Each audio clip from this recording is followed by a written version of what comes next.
Poprvé v tom, že som ho realizoval s ľuďmi, ktorých mám rád, ktorí sú mi blízki a hudobne si aj ľudsky veľmi rozumieme. Po druhé v tom, že nepamätám si úplne, kedy som nahrával album, kedy sa vlastne iba dvakrát stlačilo tlačidlo nahrávanie a bol album nahratý. Pre mňa bolo nahrávanie tohto albumu výnimočné v tom, že bolo spontánne a nespútané. Že sme spoločne putovali hudobným svetom a rozprávali naše príbehy. Bolo to miesto, kde som mohla dať zo seba všetky emócie, všetky pocity, všetky myšlienky. A spoločne sme sa rozprávali a zdieľali to. A s hudobníkmi ako Paolo Bereza a David Juraj Raši to bola veľmi dobrodružná cesta. Takých albumov som vlastne sa nenahrával až tak veľa podľa mňa. Že to bolo free.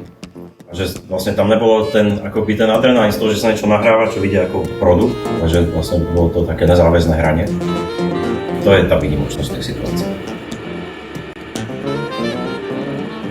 Nakladateľstvo Bebe Rebe nemá v portfóliu ešte tento druh hudby, preto som sa rozhodol, že máme proste priestor pri Aptriu, to je bod 1. A bod 2 je ten, že nahrávanie alebo produkcia takejto hudby býva častokrát hop alebo trop. Buď sa to vydarí, alebo sa nevydarí.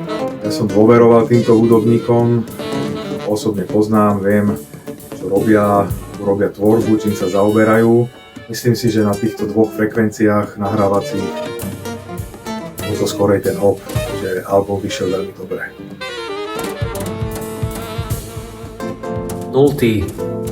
Nultý, pretože je to vlastne prvý album, ktorý sa nahrával v štúdiu v Ponty Jame a bol vlastne ešte za takých bojových podmienok, ale napriek tomu si myslím, že to dopadlo výborne.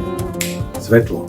Možno preto, lebo mi tá hudba pripomína jeden reflektor, ktorý si kapela zobrala a teraz ho namierila do priestoru alebo proste na nejaký objekt. Raz to svetlo je silný koncentrovaný lúč, druhýkrát je to také široké, všeobjímajúce niečo, ktoré bliká, ktoré dlho svieti, proste tie časové intervaly sú rôzne. Je to presne to, čo kapela robí.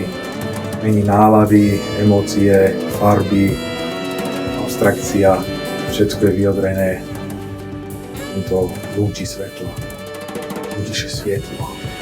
Prítomnosť, alebo presence v angličtine, je to, čo vystihuje tento album pre mňa, lebo len keď sme prítomní, sa deje mágia v živote. Smršť energie, a to sú dve slova. Energia. Ľudia by si mali vypočuť tento album a chcú zažiť niečo dobrodružné a neočakávané. A ak chcú byť vťahnutí do deja, ktorý ich zavedie do nečakaných hlbín. Určite odporúčam tento album ľuďom, ktorí majú radi voľnú improvizáciu, ale aj všetkým ostatným, ktorí sú napriek zhonu dnešnej doby schopní vnímať väčšie plochy, majú blízko k experimentu, farbám, komunikácii, proste k voľnej tvorbe, ktorá má určite nejaký koncept, ktorá môže viesť k neočakávaným výsledkom.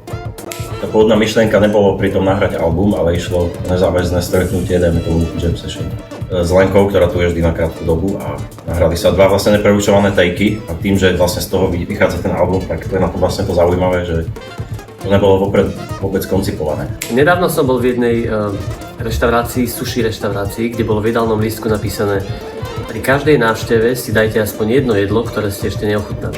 Takže mi to pripomína túto analogiu, že ľudia, ak ešte nepočuli tento typ muziky, tak by ich to mohlo v ich hudobnom vnímaní alebo emotívnom obohatiť a práve preto by si tento album mali vypočuť, pretože je iný.